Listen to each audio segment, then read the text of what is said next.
Hello and welcome to our webinar today where we're going to be talking about pay-per-click marketing. I'm Chad Hill and I'm joined by Adam Stetzer, Dave Christ, and our account management team in the Rochester office. Yeah, good afternoon, everybody. Adam Stetzer here. Glad to be with you. I've got the account management staff with me here. Hello. Hello.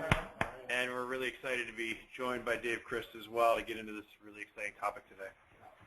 Yeah, and before we get started, I just want to introduce Dave again. So Dave is our team leader of our pay-per-click analyst team. So he is the one that when all of you bring in paid search accounts, he's typically the one who first looks at all the questionnaires and then is working closely with our team of analysts to make sure that we are hitting the goals and the objectives that each of your clients is looking to achieve with their paid search marketing. So today we wanted to actually dive a little bit into our pay-per-click program and approach, and we thought that Dave would be the best person to take us through it. So Dave, take us away. All right, thanks for that intro, Chad. So we can get started if you want to go to the next slide, Chad. Okay, so I really wanted to just kind of begin us out here by covering a couple common PPC myths. So there's definitely more than this, but this is three at the top that we hear a lot. First one is going to be, I can't make money selling PPC, the margins are too thin. Well, I think the bigger picture here is that PPC's it's actually a really great tool for an online marketing program. It helps retention, and we seem to see across the board when somebody does have SEO and PPC tied together, they tend to stay on for a longer period of time. The second point here is that my client said they had a bad experience with PPC. The common thing that we usually find in this situation is that there's usually a mismanaged account or marked up clicks, and this usually leaves a bad taste in the client's mouth. Our team is actually properly trained here to utilize your budget in the best way possible. So when I say that, our guys are pretty much in there on a constant basis, just making sure that they can optimize the clicks. If you're getting clicks that don't make sense or might be at a point in the sales funnel where they're not ready to convert, we can usually allocate the budget towards a better performing keyword. The next part is my client or me says they can manage the campaign on their own. A lot of times we do hear this quite a bit. What we usually see, though, is when we actually take over a campaign that's either being managed by a business owner or a client that might not have the proper training. It actually, a lot of times you'll see either display clicks being turned on, so you're not spending the budget properly. But basically, what it usually tends to allow us to do is get in there really quickly, make some really quick tweaking, and optimize right off the bat so that you'll actually see performance in the first month that usually does offset the management fee and can lead to even greater success. Okay, we can go on to the next slide. Okay, here's just a couple examples on how a small business can compete. A lot of people worry that having a small budget will not allow them to compete with bigger resellers out there, or bigger retailers out there, specifically like Amazon if you're doing an e-commerce product. But one thing we like to focus on is that you can use long tail keywords and specifically geo-targeting to kind of help you get into an area that is super relevant to you. So an example we use here is that the keyword mover is highly competitive. What we recommend doing is finding a long tail keyword like local mover, mover in 22181, which might be a zip code, mover in DC. They tend to be less competitive and less expensive. So what you could do is you could actually target a specific area that is super relevant to local businesses, and basically if you have like a client that might be more nationally based, they're going to have their bid set at a different level. You can actually bid up those prices and be more competitive in the markets that are going to get you conversions. By doing this, you might see a little more expensive cost per click, but in the long run, you're going to be saving money because the more people that are coming to your site are going to be likely to convert. And using just basically all the tools that AdWords provides, in addition to our phone tracking, will allow us to get really granular and figure out exactly where the leads are coming from. The second point here is that you could use the Google Display Network. It's an interesting strategy, and sometimes works, sometimes makes sense for some clients, other it doesn't.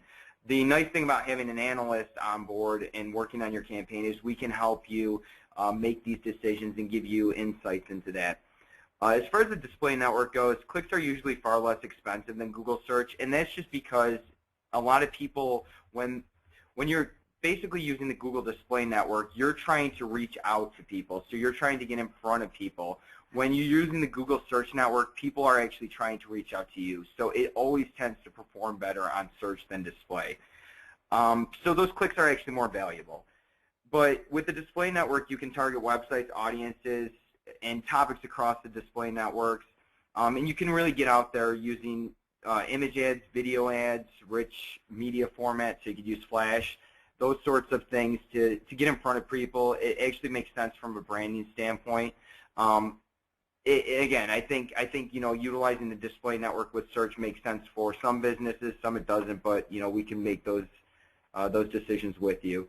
Now, the one part of the Google display network that I think pretty much everybody across the board can actually jump on as far as building a campaign is going to be remarketing. So this is a specific segment of the Google display network, and what it does is whenever any visitor visits your site, it actually tags them with a cookie. So what that cookie will do is follow them around, and wherever they go on the Google display network, which includes millions of pages, you will actually be eligible to serve an ad to these people based on their behavior. So since they visited your site, you can continue to hit them with ads, and you can get really creative with it as well. So if I'm like an e-commerce person and I know that we actually had this person on our site, but they might have fallen off or abandoned their cart, we can actually hit them with a 20% off discount in the image ads, or something like that. You can also put, like, if you're a local plumber or something, and you want to try and get people to your site, you could put an offer like $50 off if you come in and mention this coupon.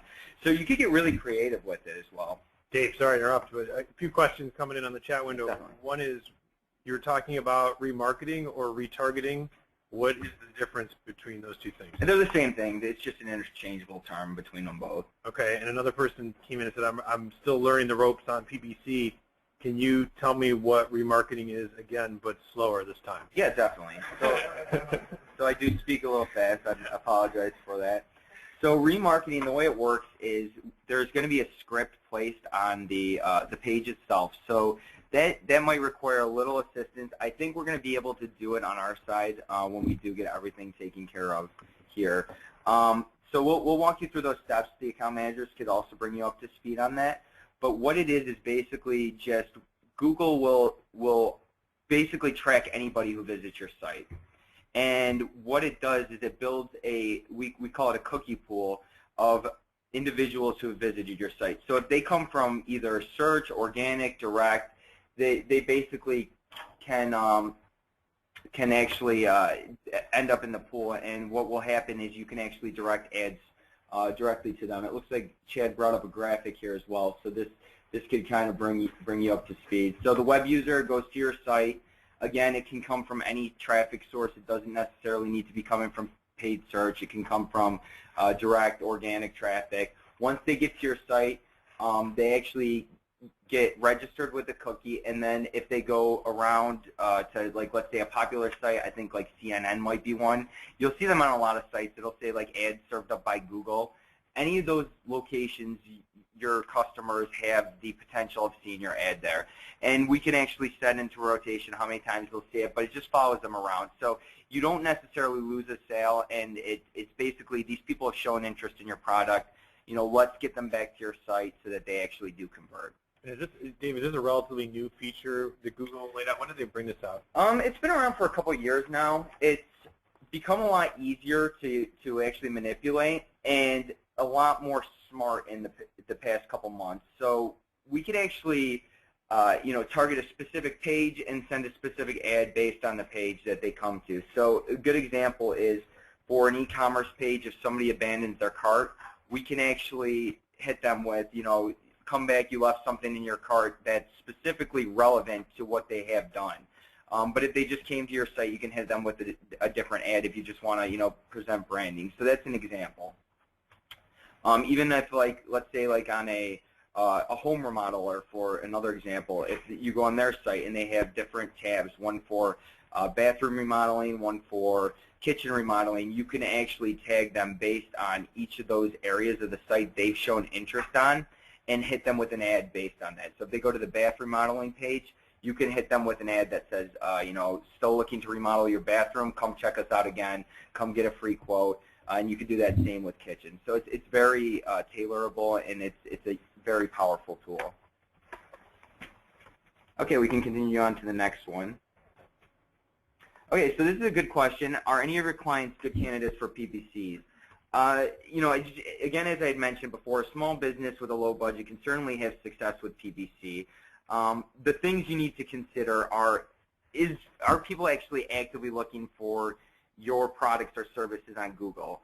That's one thing that we really, you know, kind of can help you with as well when you're originally pitching your clients. We can actually have the account managers look up with you how many people are actually searching in a specific area.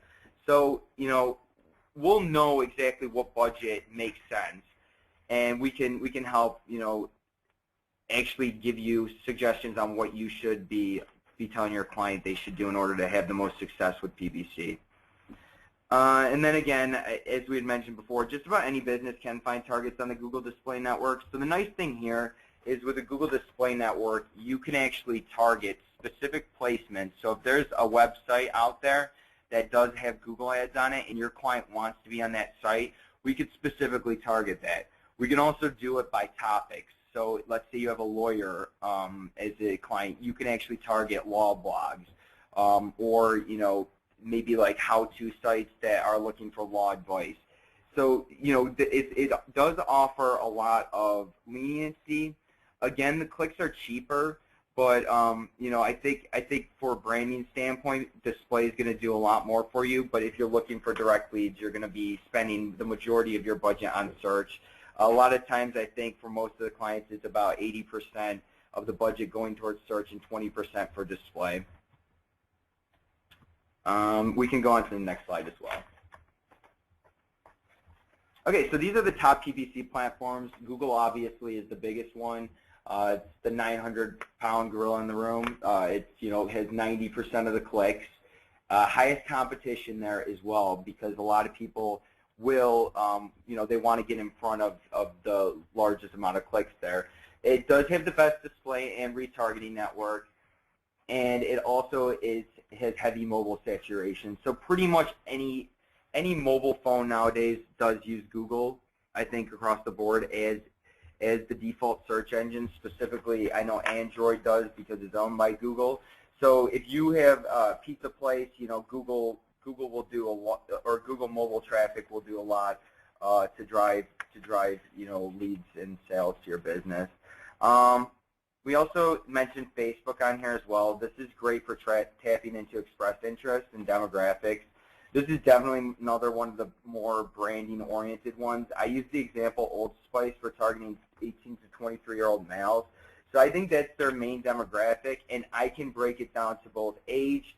I can break it down to specifics like sex, whether it's males or females, and I can break it down even into expressed interest. So Facebook really allows you to tap into, you know, the 10% of the people you actually want to get in front of.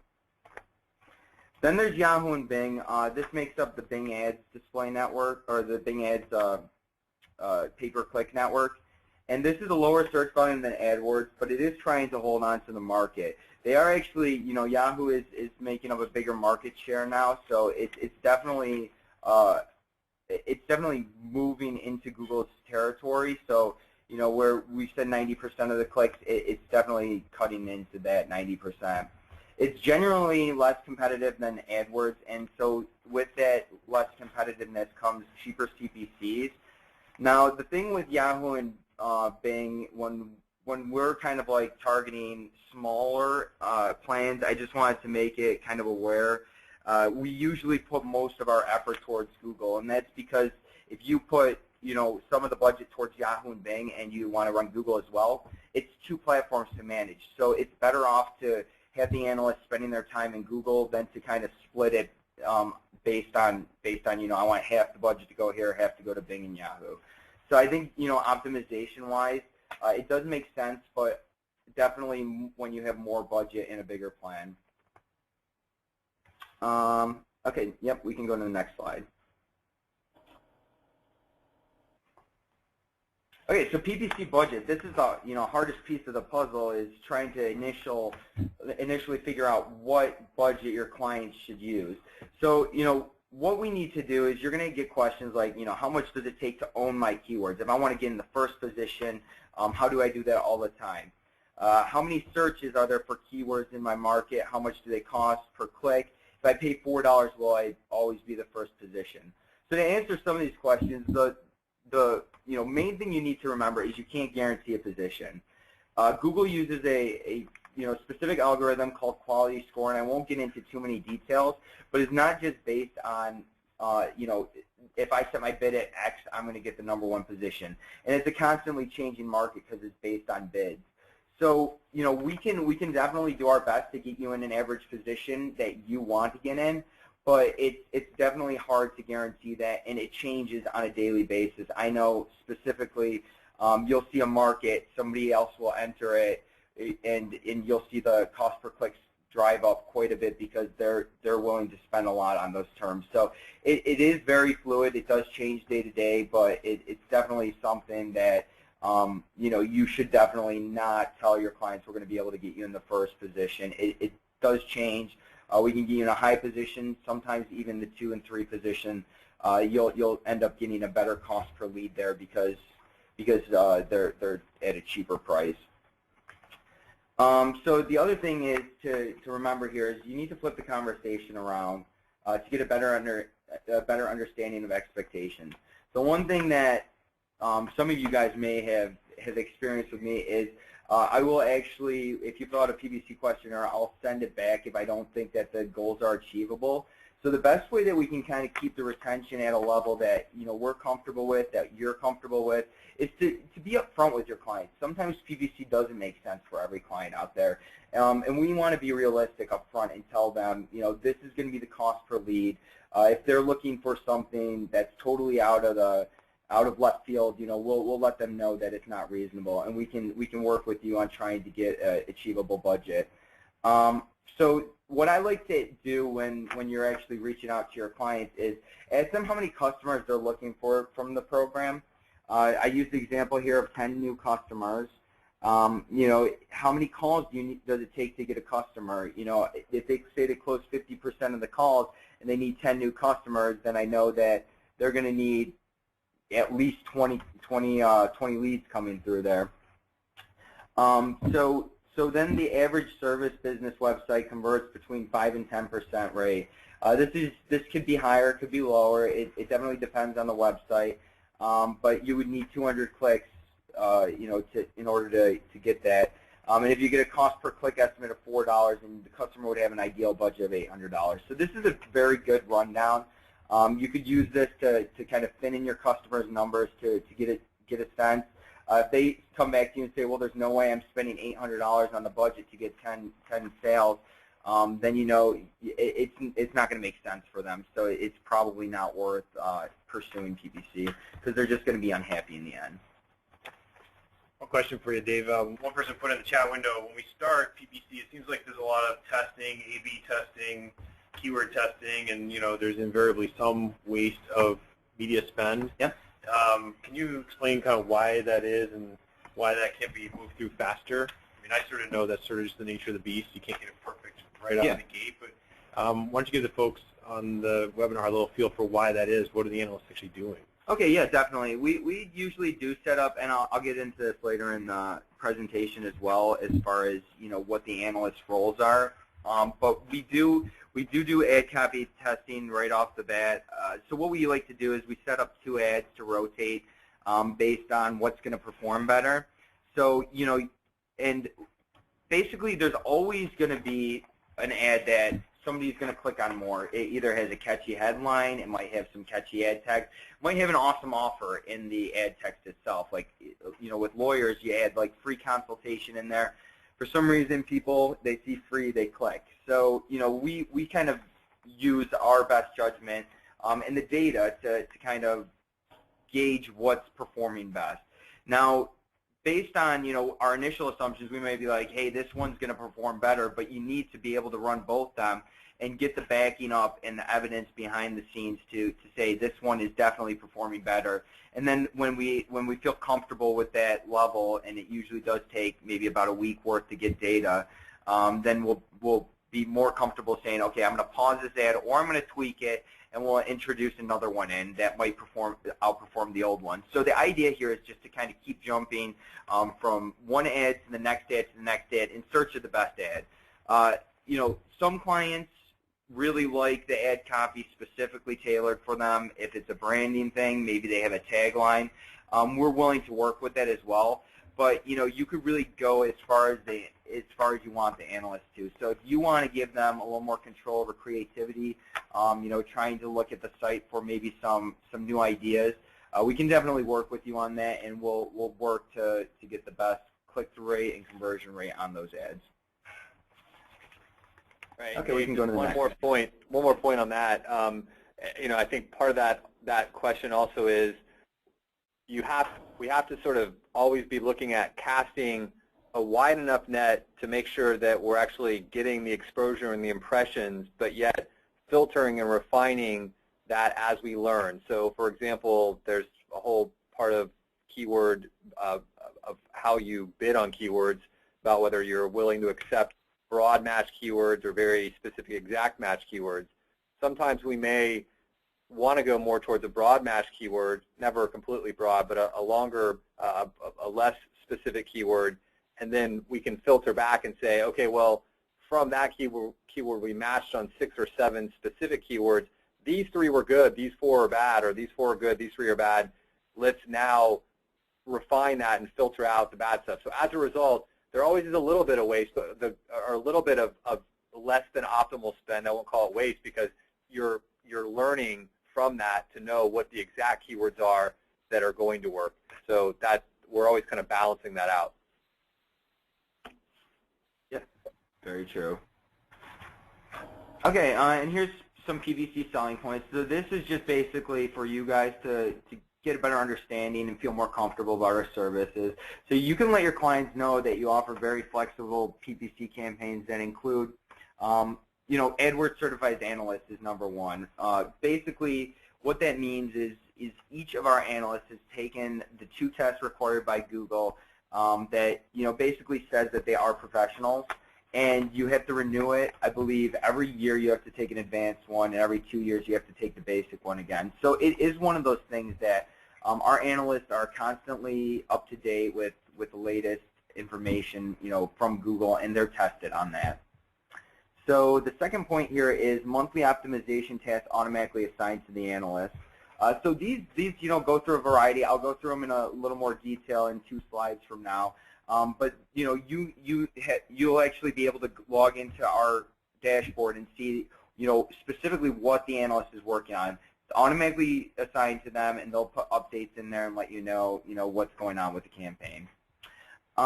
Number 3 here is your client identifies the goals, clicks or conversion, and our analysts are actually scored on meeting your goals. So each of our analysts does have a score that we go over on a weekly basis, and we look at them, and it's actually directly tied with their compensation as well. So there is incentive for the client or for the analyst to meet and achieve your goals. The better they do, the more money they make. So in the end, it's a really good system to reward them for doing their best job on these campaigns. And then also the analysts have a one-on-one weekly with the PPC team lead. So I sit down with the analysts every Friday and sit with each of them for a half an hour, go through all the accounts, and even if I need to specifically spend a little more time on one account, we could definitely do that as well.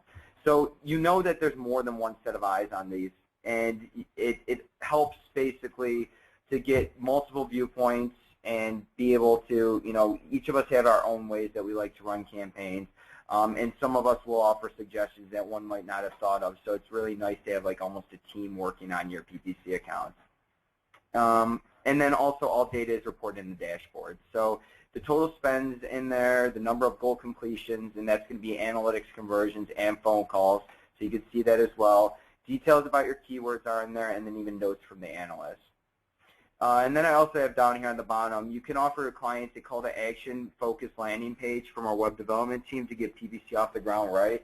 So I think that this is another big thing to think of before you launch a PPC campaign.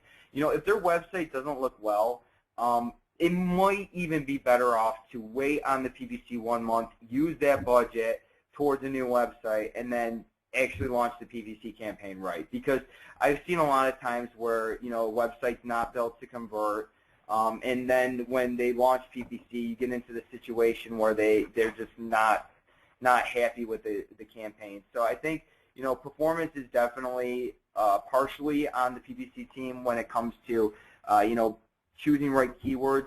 But if the site's not built to convert or not working properly or just, you know, aesthetically not pleasing, you know, that could make the whole difference in the campaign success. And Dave, I have one anecdote there. We had one client one time who was spending, I think, $30,000 a month on pay-per-click media and sending that traffic to a website that I believe he had spent $1,000 building. So it was one of those things, and it was hard to convince him to spend more money, but it was odd because I was like, you're spending $30,000 a month on media, you have a 3% conversion rate, you know, you could build a way better site and make those dollars go a lot further. So that is unfortunately happens. So good websites are really important. Yeah, definitely. Yeah. And a couple others for you guys here, Dave and Chad. What are some examples of some great calls to action you would recommend for a website? Well, it's a good question. It really depends on the site. I think if you can offer anything for free, you know, even if you put free consultation, that's huge. A lot of times it's going to be even artificial, you know, like you could do like I know we had like a home remodeler at one point that said $250 off, you know, your home remodeling job. If you can add some sort of money off or, you know, free consultation, I think that's a great start. The other thing you could try to do is you could build white papers. If you're more of like a techie business, I think that makes sense. You know, something that somebody's actually going to want to take advantage of. So I think the best thing to do is put yourself in your customer's shoes. If you go to that site, how willing are you to, you know, either fill out a form, make a phone call? If you're not that willing, then guess what? The whole, you know, community is probably not going to be either. All right, and Chad, a question for you on the tracking side. Are the calls tracked down to the keyword level?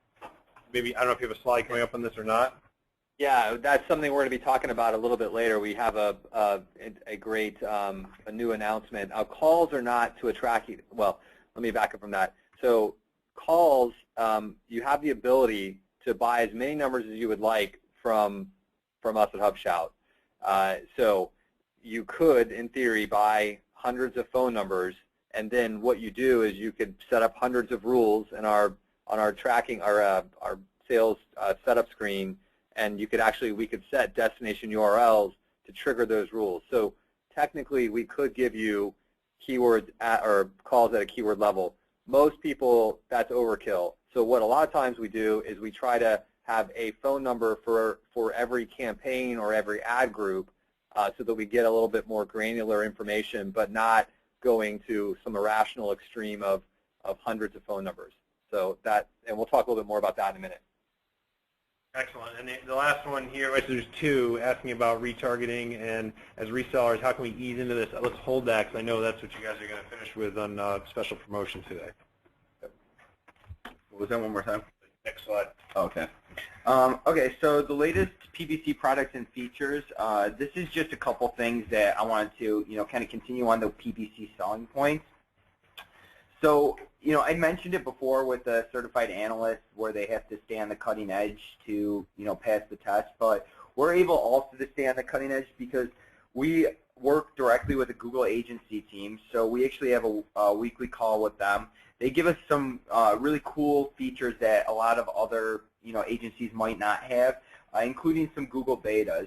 So what that means is if Google has like a new product idea to, roll out, we can actually get in before they're actually available to all AdWords customers. Now, some clients do fit specific betas. Some of them have requirements, so you might not hear about all of them. But it is definitely something that if our analysts see something that makes sense for your campaigns, we'll actually follow up with you and we'll let you know about that. So that's kind of neat as well. And then one example of a beta that we actually were able to get in on before it was actually rolled out to all clients was mobile call extensions. So some of the people call it like cost per phone call advertising, and this is definitely something we can do as well. This is pretty neat. It basically allows you to, if you're on a mobile phone and you want somebody just to be able to call you and not necessarily go to your site, then you could do that. I think it works really well for, fast food, or like not fast food, but delivery places. So if you do have like, maybe a Chinese food or like, pizza is a great one. You can actually have it so that when your Google ad shows up in the #1 position, when you click it, it automatically puts the phone number right in your phone and will call. And we can track that all in Google as well. So it really does help to be able to get in on some of these features. All right, we can go on to the next page. All right, so this is just going into a little more detail on our analyst monthly checklist. So this is all basically every account that's brought on board. We'll actually go through this similar process. Larger accounts have, we'll actually check these more than on the smaller accounts, but the process is fairly similar and everything does happen on a monthly basis across these lines. So one thing is frequent review of search query reports to identify new positive or negative keywords. So I think Chad touched base on this a little bit, but basically when we're building out campaigns, we'll use some phrase match, but we try to stay away from like more broad match keywords, and we try and keep it so that the campaign's keywords are actually knit in a very tight manner so that you know exactly where your money's going. But we'll actually look in the phrase match, and if we find a keyword that might not make sense, a good example is like if I had a plumber and I saw plumber jobs or plumber job application, I would probably go ahead and negate the job application keyword so that doesn't show up anymore for anybody searching. So that's one of the things that the analysts do. Also, ongoing ad copy testing. We had mentioned this a little earlier in the webinar as well.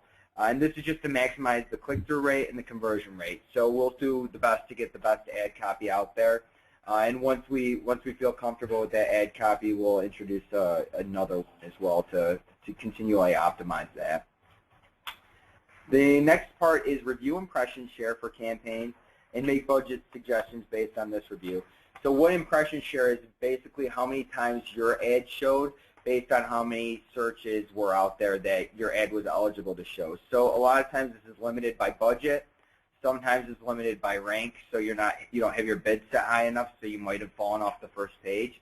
But this is definitely something we'll go over, and if we see that there's room to expand, we will let you know and let you know how much budget your campaign can expand to. So especially if you have a successful campaign, this is a really great tool to go into your clients and say, hey, you're really happy right now. What if we keep the phone ringing and you increase your budget by another 50%, and we'll bump you up to the next plan, but you'll be able to ride the continued success of the campaign. So it's really easy to do that, especially after a couple months. It's definitely something you're going to want to look at or discuss with your account manager. And then we have an ad extension review as well. So what this does is basically, if you ever see a Google search ad show, you sometimes will see site links underneath it. And what we do is we just make sure those are up to date with the most qualified site links, and we'll check your page for that and try and direct traffic accordingly. And then I had already mentioned this, but it's on here again. Just PPC analysts are scored on the account goals, and it's tied to their compensation as well. So we can go to the next one. Okay, so this is just how do we price our plans. So there's a couple of things on here. Basically, it goes by budget, number of platforms, complexity of campaigns, complexity of reporting, and client interaction. So pretty much across the board, if you look at the pricing sheet, you'll be able to figure out exactly where you want to be. If you have a specific size budget, the way we kind of allocate it out is, bigger budgets go on a bigger plan. They require a little more time to manage. So the more money you spend, the more basically analyst interaction you could have. And then also, if your clients are looking for the next level of report, custom reporting, we can white label that as well, and we can bring it to the next level, and even get our analysts on a weekly call if the budget gets to that point, or the complexity as well. All right, we can go to the next one. Okay, so this is a big question. How can we retain PPC?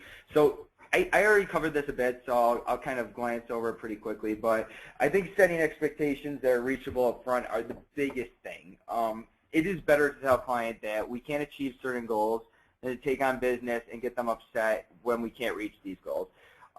Sometimes PPC is not right for the client, and I wrote here, it's okay. It's fine. If you run through the numbers and they're not going to make money on it, they certainly shouldn't be spending it, because they're not going to be happy, and it's going to hurt your retention, not only for PPC but any other products you have for them. So I think the best way to deliver this is to work with your account manager, figure out the goals, figure out if the ROI works with PPC. If it doesn't, suggest another product. I mean, I think that's the best way to go. Maybe it's time to get a new website or something. If they're going to do PPC, if their website's terrible as well, I mean, it's definitely, I think you want to look at them as a consultant. You don't have to force PPC on them. We offer so many products that something else might fit. Okay, and then I wrote here too, call your clients regularly. I think that's a big deal. Make sure you're getting in front of them, telling them if there's any successes on a campaign. Get in front of them, tell them, hey, have you logged into your account, seen how many phone calls you're getting? That's a big thing. Keep them interested in checking it out. Keep them excited. And then the other thing on here I like to mention is you should set new goals if the analysts are meeting them consistently. So if you're seeing that, like, hey, I have in or the original goals we set out was 100 conversions, and we've been getting 150 consistently for the past 3 months, have your AM bump that up to $150 or 150 leads, or even push it a little bit, make it 165. Try and keep the analysts so that they're trying to reach their goals. Again, it's the better that, or the more success they have, and they're compensated by it, the better it's going to be for you. So don't be afraid to push them a little bit. I mean, if it's totally unreasonable, the analyst will come back to you and say, hey, I don't think this is going to be achievable. But I think it's definitely something that we get complacent sometimes, and we set our goals, and we definitely want to make sure that we're pushing our guys. Okay, we can go on to the next slide. Okay, so here's the also continuing on that. So I say recommending using conversion tracking, and this is something I honestly I would like to make it that we can't run a campaign unless conversion tracking is on there. Unfortunately, that's not always the case, and some people look for click goals. But the biggest thing here is if you don't know what your clients' campaigns are doing from PPC standpoint, then your clients sure as hell don't know that they're coming from PPC. So the thing is, their phone might be ringing off the hook, but they're not going to attribute it to PPC, and they're going to take their money elsewhere. And then when their phone stops ringing, they might be like, oh, well, maybe it was from all that PPC advertising, but it's too late at that point. So let's get the conversion tracking on there. Your account manager can help you. The analyst will help you. They want to have those on there. It allows them also to be able to look at the campaigns and say, hey, this campaign is getting a ton of conversions for me, where this one that might be spending more money is getting none. So you can allocate the money more properly towards what is actually making sales for the business. And then also just, I think the big thing is to follow up with clients who are not being responsive on recommendation or site changes. So if this falls on your plate, basically, if an analyst makes suggestions like, hey, we should change this on a site, definitely work with them on getting that done as soon as possible, because it's an opportunity cost when you leave something unchanged for a while. If something on your site's not working properly, if the conversion code's not working properly, If you let that run too long, it could definitely be a detriment for the campaign health. And overall, it's just better to meet and get those requirements done earlier than later. Okay, we can go on to the next slide. Okay, and here's a couple opportunities for upsell. Again, I mentioned this before, but I think it's a huge addition to PPC. I really recommend building out a conversion page or a new website to increase performance. We've had a lot of clients come on board, and they'll be like, we want to get PPC started right away, and then they'll get it started, and then all of a sudden, 2 months down the road, they put a website, and it has like a 200% improvement in performance. So it's one of those things. I mean, get it done sooner rather than later. Otherwise, you're just giving excess money to Google, and you're just not getting anything out of it. So for the investment, I think it's definitely worthwhile to consider a new web page and actually kind of gauge your. I think the best thing to do here is gauge your website versus the competitors in the same market. If you look at yours and take an honest look at it and say it's not up to par, then it's time to invest in one. The other thing is also, is your campaign doing well? Can we spend more? And again, this is part of the analyst kind of review of your site with the impression share. You can bump it up to the next plan. We'll let you know how much you can spend there, and you guys can get that next level of revenue. And then also, does your client want the next level interaction with the analyst? Get custom report added to your plan along with a weekly meeting. So for much larger spend clients, I'd say 50,000 and above per month. Those definitely require the next level of analyst support. So this is definitely available. Talk to your account manager on it, but it's really helpful for retaining those large accounts. And those large accounts are a significant chunk of revenue, so it's definitely worthwhile to get them on board here so that you can keep them happy. Okay, next slide. And then any further questions here? And then I also mentioned you could feel free to direct any further questions after this to our analyst in the forum under Internet Marketing. There are a few questions here. One is a comment saying that your statement about we talk to Google weekly and review the accounts is actually a great selling point. Yeah. And they wondered if they could use that. Yeah. Saying our team does that even though it's not the reseller. Yeah, no, definitely. It's an awesome, it's an awesome tool that Google offers us. So yeah, definitely use that as a selling point. Okay. Another one is retargeting a part of the PPC service? Yeah, it's a part. I think it's included on all the plans, and Chad's going to go over. We have an additional plan that we're going to start to offer regarding just retargeting. So yes, it is available. Yeah, that's probably a good segue into that, Chad. Great. Okay, Dave, nice job. Thank you very much. I know that again, we're really it's great to have you and the whole team. And I think one of the benefits, as you said, is that there are.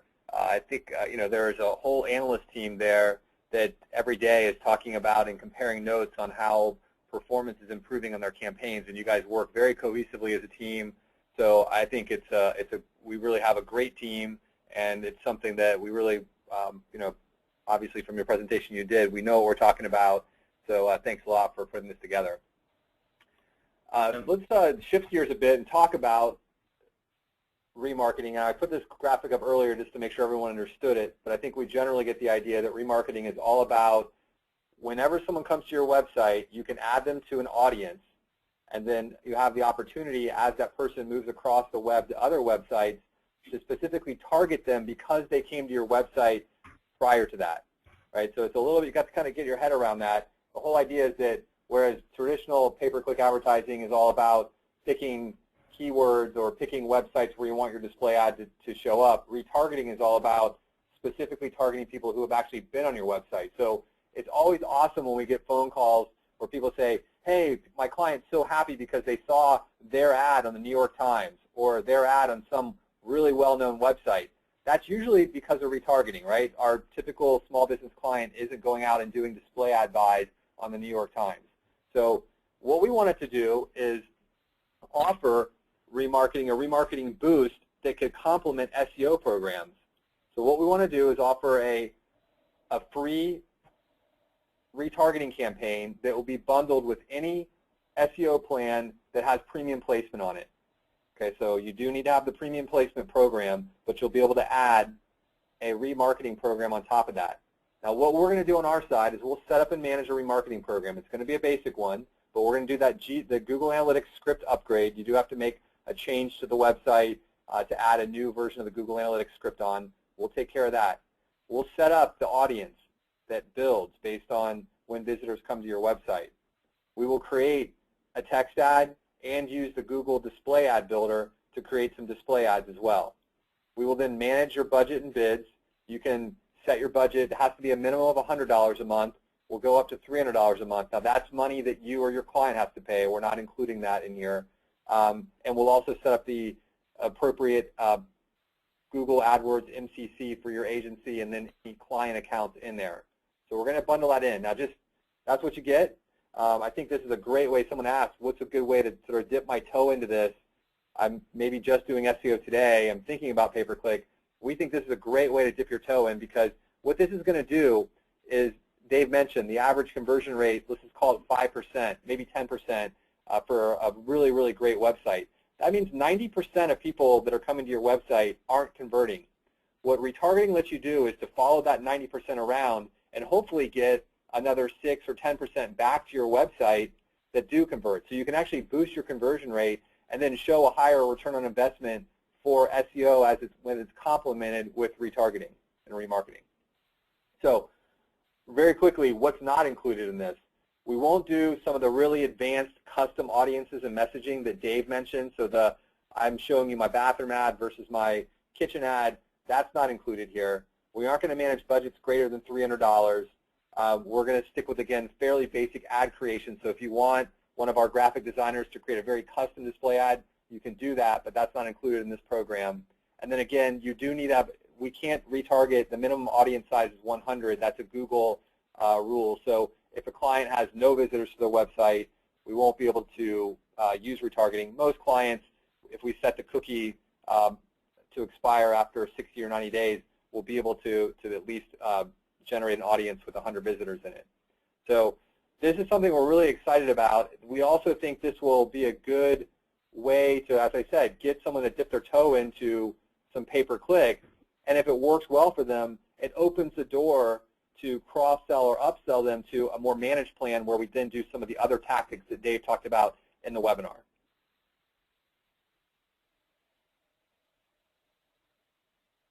Okay, so the way you sign up for this, as I said, any new plan that you set up, there will be a new program. When you add an SEO program to the Services tab, it will by default add in the remarketing program.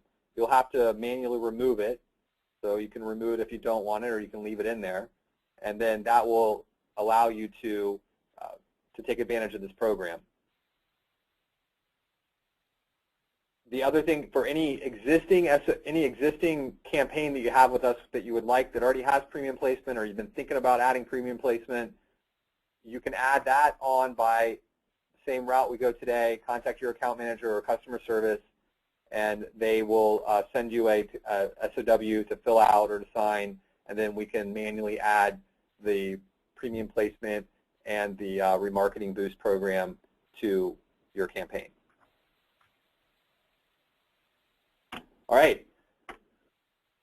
One other really exciting thing we have today, and this is related to sales and demonstrating ROI, but I want to make sure it's very clear. This is something that everyone gets. Anyone on reporting only or any marketing service plan is going to get our sales tracking enhancements.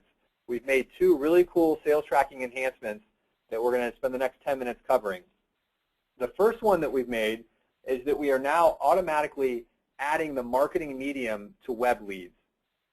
So what this means is that when you're using the HubShout web to lead form on one of your client's website, essentially starting today, what we'll be doing is inspecting the Google Analytics cookie, which assumes it's on, if you have Google Analytics installed on the client's website along with our web to lead form, but assuming you do, we will inspect the Google Analytics cookie and actually pull from that cookie the source, or the medium that of the visitor that's filling out that lead form.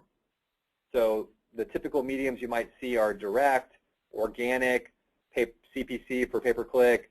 There might be referral if it was a referral from Facebook or Twitter. So we're going to grab that piece of data and we're actually going to attach that to the web lead on the HubShout side.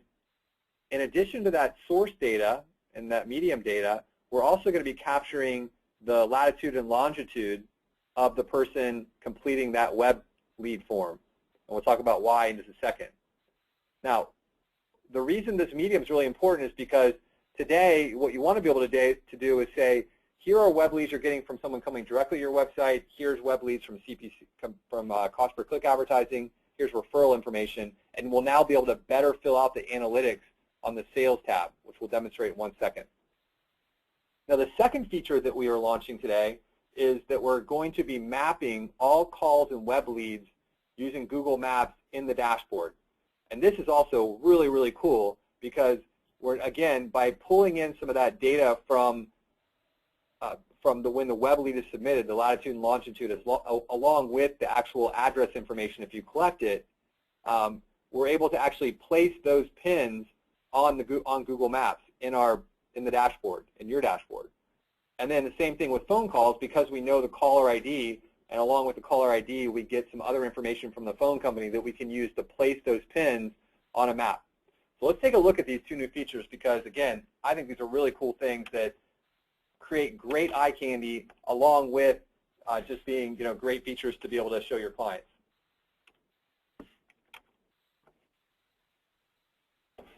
Okay, so I've pulled up my dashboard and I've logged into the VetHubs account. And you can see here that we've reorganized the Home tab slightly. You still have your traffic graph at the top of the screen, but now down below it, you're seeing not only the sales and phone call chart that we've always had a little bit lower on the screen, but right next to that, you now see your sales lead map. And every one of these markers is either a web lead or a phone call. The green are phone calls, and the blue are web leads. Now let's take a look at the actual sales tab and look a little bit closer at some of these features.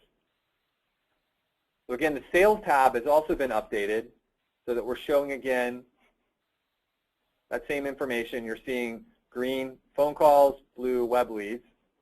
But if you scroll down, I want to point out that now all of your web leads here are automatically being categorized into the appropriate category. So again, prior to this, you had to go into the lead, take a guess that it was a pay-per-click lead or an organic lead, but it was actually fairly difficult to know what it was. Now we're doing that work for you and auto-categorizing it. So as a result, you'll be able to have a much better view at how many organic leads someone's getting or direct leads they're getting over time and be able to provide better insights to your customer when they have questions about what's the return on investment, what am I getting out of this program. Now this feature, again, will be launching essentially today. Anyone who is currently using a web-to-lead form will automatically start setting their setting their medium as well as collecting information for mapping it on the map. The only exception to that are for a few clients out there who have hard-coded the medium. The way we've built the web-to-lead form is that if you have set the medium value as a hidden field on the form, this is getting a little technical, but if you've done that, and you probably know who you are out there, if you've done that, we will continue to use what you're telling us is the source rather than what we're inferring from Google Analytics cookie. So the only person that might need to make a change are those people who say, I'd rather actually have HubShout use this technology to determine it than me hard-coding that. But other than that, this is launching today, and we'll be turning it on for all accounts. It's currently on for VetHubs, but we'll be turning it on for all accounts later this afternoon.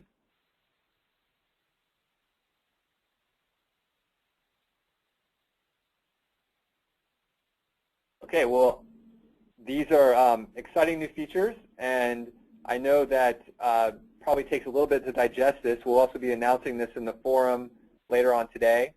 And if there are any questions or follow-up on this, please feel free to give us a call. Thanks everybody for coming today. It's been a real pleasure, and thanks again to Dave for that excellent